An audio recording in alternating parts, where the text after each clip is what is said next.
एक घने जंगल में एक काली चिड़िया रहती थी जिसकी चोंच से मधुर गीत गाने पर सोने के दाने गिरते थे।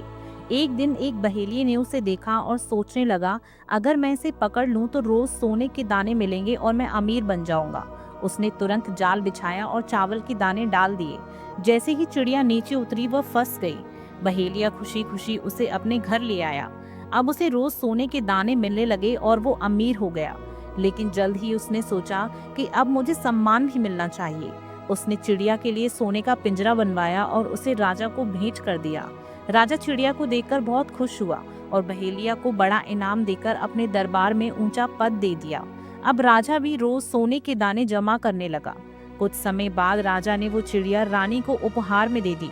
रानी ने सोने का पिंजरा देखा और सोचा, इस पिंजरे से तो मेरे लिए गहने बन सकते हैं। उसने तुरंत पिंजरे को सुनार को दे दिया और चिड़िया को आजाद कर दिया।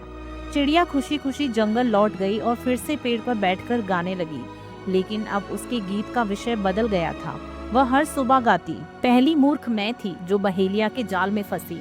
दूसरा मूर्ख बहेलिया था जिसने मुझे राजा को दे दिया। तीसरा मूर्ख राजा था जिसने मुझे रानी को दिया। और चौथी मूर्ख रानी थी जिसने मुझे आजाद कर दिया। कहानी का सार, अज्ञानता में लिए गए निर्णय हमें हानि पहुंचा सकते हैं।